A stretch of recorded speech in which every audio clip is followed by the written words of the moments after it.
आपल्या सगळ्यांच्याच घरात 2 सिलेंडर असतात. त्यातला एक यूज मध्ये असतो आणि एक आपण घराच्या कुठल्या तरी कोपऱ्यात किंवा एखाद्या कॅबिनेट मध्ये बंद करून ठेवलेला असतो, जेणेकरून कुणाला दिसू नये म्हणून. का का तर या सिलेंडरची अवस्था काय असते आपल्या सगळ्यांनाच माहिती. एकदम पूर्ण असा काळा पडलेला, रंग गेलेला असा तो सिलेंडर असतो आणि घरात कुठेही ठेवला तरी तो अजिबात चांगला दिसत नाही. मग यासाठी काय करायचं, तर हा असा खराब दिसणारा सिलेंडर झाकण्यासाठी छान सुंदर मस्त असा कव्हर येतो. तो कव्हर आपण त्याला घालायचा आहे.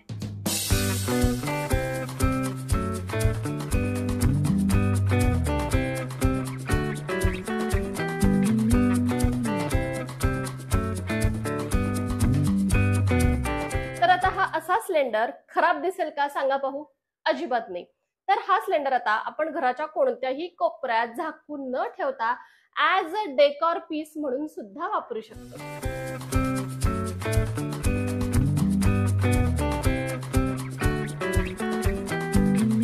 आपल्याला रोज लागणारा झाडू आणि सुपली काम झाल्यानंतर ती कुठे ठेवायची असा आपल्याला प्रश्न पडतो. मग आपण असंच साईडला कुठेतरी एका कोपऱ्यात उभा करतो किंवा असा आडवा ठेवून देतो. मग तो दिसायला खूप खराब दिसतो. मग हा झाडू किंवा ही सुपली ऑर्गनाइज करण्यासाठी आपण अशा प्रकारचं एक हुक वापरू शकतो, ज्याला झाडू अडकवण्यासाठी आणि सुपली अडकवण्यासाठी सुद्धा हुक आहे. आता हे सेल्फ अडेसिव्ह हुक आहे, त्यामुळे याच्यासाठी खिळा वगैरे ठोकण्याची अजिबात गरज नाही. आपण कुठेही अगदी इझिली हे इन्स्टॉल करू शकतो. जसं की मी इथे माझ्या वॉलवरती इन्स्टॉल करणार आहे. याच्या पाठीमागचा जो पेपर आहे तो काढायचा, म्हणजे आतमध्ये एक स्टिकर आहे तो व्यवस्थित स्टिक होतो. मग आता वॉलवर किंवा तुमचं एखादा कॅबिनेटचं डोअर असेल त्याच्या आतमध्ये सुद्धा तुम्ही हे हुक असं स्टिक करू शकता.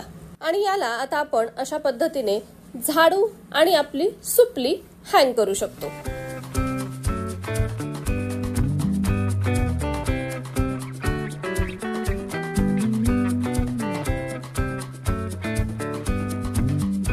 आपला फ्रीज, ओव्हन किंवा वॉशिंग मशीनच्या टॉप वरती आपण खूप सारे वस्तू ठेवतो आणि मग नंतर क्लिनिंग हे अवघड होऊन जातं. त्यामुळे त्यावरती कव्हर असणं फार आवश्यक आहे. आता माझा फ्रीज हा ऑलमोस्ट माझ्या हाईटचा आहे, त्यामुळे त्याच्यावरती शक्यतो मी काही ठेवत नाही, कारण की वरती जी धूळ साठते ना ती स्वच्छ करणं मला फार अवघड होतं. तर आता इतक्या दिवस मी पेपर टाकला होता, त्यामुळे तो अजूनही स्वच्छ आहे. पण पेपरपेक्षाही मी म्हणते एखादा कव्हर जर आपण विकत घेतला ना तर तो दिसायला सुद्धा छान दिसतो आणि वॉशेबल असल्यामुळे वेळोवेळी आपण तो स्वच्छ देखील करू शकतो. तर माझ्या फ्रीजसाठी अमेझॉनवरूनच मी असा एक कव्हर सिलेक्ट केला. छान कलरफुल आहे, मल्टी कलरचा आहे. मला खरं तर घरामध्ये अशा कलरफुल वस्तू वापरायला फार आवडतात, म्हणजे दिसायलाही छान दिसतं. अगदी एकसारखं असेल तर फार बोर होतो, पण असे वेगवेगळे कलर्स जर आपल्या घरामध्ये असतील ना तर पहा फ्रेश वाटतं. हा कव्हर मला अमेझॉनवर फक्त 130 रुपयाला मिळाला आणि कापडही छान आहे, वॉशेबल आहे. शिवाय त्याच्या कडेला असे कप्पे आहेत ज्याच्यामध्ये आपण काहीही ठेवू शकतो. आणि याच कव्हर बरोबर फ्रीजचे जे शेल्फ कव्हर असतात ते सुद्धा मिळाले. हे पहा अशा पद्धतीचे 4 कव्हर मिळालेत. पण हे कव्हर मी फ्रीजमध्ये वापरणार नाही, कारण की हे ट्रान्सपरंट नाहीयेत आणि मग त्यामुळे फ्रीजमध्ये थोडासा अंधार अंधार वाटतो. त्यामुळे मी हे कव्हर दुसरीकडे यूज करेन. तर असा हा छान कव्हर मी माझ्या फ्रीजवरती टाकलेला आहे. आता जरी धूळ बसली तरी सुद्धा फक्त हा कव्हर मला वॉश करावा लागेल. याचबरोबर असाच एक ओटीजी साठी सुद्धा मी कव्हर मागवला. याला देखील दोन्ही साईडला असे कप्पे आहेत, पण थोडासा तो लहान झाला, कारण माझा ओटीजी 60 लिटरचा आहे आणि कव्हर थोडासा लहान झालाय. पाठीमागे 2 बोटाची जागा शिल्लक राहते, पण ठीक आहे. बऱ्यापैकी भाग कव्हर होतोय आणि कापड देखील वॉशेबल आहे. मला हव्या त्या कलरचा आहे. पहा असे 2 वेगवेगळे कलर घेतलेत मी, येलो आणि ब्ल्यू. त्यामुळे दिसायला देखील खूप छान अट्रॅक्टिव्ह दिसते.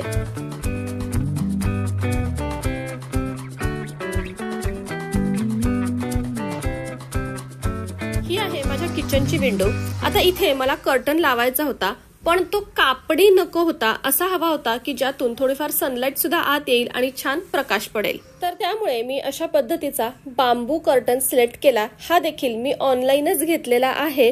थोडासा कॉस्टली आहे, पण माझे सगळे हेतू साध्य करतो. म्हणजे एकतर माझं किचन यामुळे थोडंसं डेकोरेटिव्ह दिसतंय आणि याला मध्ये मध्ये असा गॅप असल्यामुळे हवा म्हणा किंवा सनलाईट म्हणा याच्यामधून आत येते, त्यामुळे अगदी दरवेळेस तो ओपनच करून ठेवला पाहिजे असं काही नाही. आणि हा कर्टन वॉशेबल देखील आहे, म्हणजे जरी खराब झाला तरी पण आपण ओल्या नॅपकिनने व्यवस्थित पुसून तो स्वच्छ करू शकतो. फक्त डायरेक्ट पाण्याखाली धरून आपल्याला तो वॉश करता येत नाही, तेवढी मात्र काळजी घ्यायला हवी.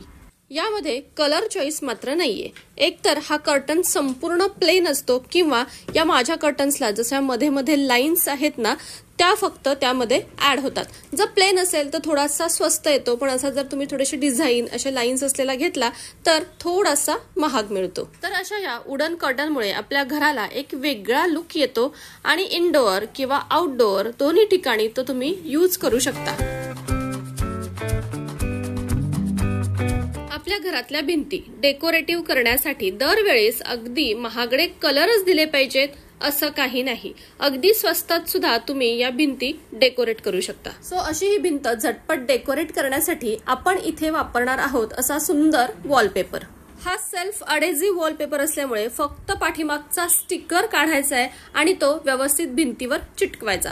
फक्त चिटकवताना एक काळजी घ्यायची की कुठेही घडी पडू द्यायची नाही, नाहीतर मग त्याचा लुक खराब होतो. अशा वॉलपेपरवर थोडासा डाग वगैरे पडला, मुलांनी काहीतरी पेन्सिल स्केच पेन वगैरे उठवलं तरी सुद्धा ओल्या स्पंजच्या साहाय्याने आपण ते व्यवस्थित स्वच्छ देखील करू शकतो. तर या एक साइडच्या संपूर्ण भिंतीवर चिटकवण्यासाठी मला 1 ते 1.5 तास लागला आणि 1-1.5 तासात संपूर्ण भिंत अशा पद्धतीने छानपैकी डेकोरेट झाली. तर मला तरी अशा या भिंती डेकोरेट करण्यासाठी हा स्वस्त आणि मस्त ऑप्शन वाटला. म्हणजे कलर आणा, रोलर आणा, परत तो लावण्यासाठी 1 दिवस घालवा, त्यानंतर आपले हात खराब करा, खाली पडलेला सांडलेला कलर स्वच्छ करा, यासाठी आपल्याला खूप वेळ जातो. पण जर आपण वॉलपेपर लावला ना तर स्वस्तात आणि झटपट भिंती डेकोरेट होतात.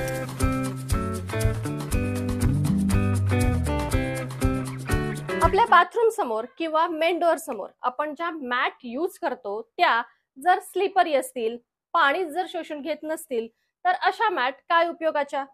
मग आपल्याला अशा बाथरूमच्या डोअर समोर किंवा आपल्या मेन डोअर समोर सुद्धा कशा मॅट हव्यात, तर या अशा. आता तुम्ही म्हणाल की या मॅट मध्ये काय वेगळं आहे. ही मॅट अतिशय सॉफ्ट आहे, शिवाय अँटी स्लिप बेस असल्यामुळे अजिबात जमिनीवरून घसरत देखील नाही. सुपर ॲब्झॉर्बंट आहे, जास्तीत जास्त पाणी शोषून घेण्याची क्षमता आहे. म्हणजे अगदी तुम्ही असं पाणी जरी ओतलं ना तरी सुद्धा हे पाणी खाली जमिनीवर येत नाही. पाहू शकता खाली एकदम कोरडं आहे आणि ही मॅट मशीन वॉशेबल सुद्धा आहे आणि क्विक ड्राय होते. तर अशी ही मॅट आपल्या घरामध्ये एक तरी असायला हवी.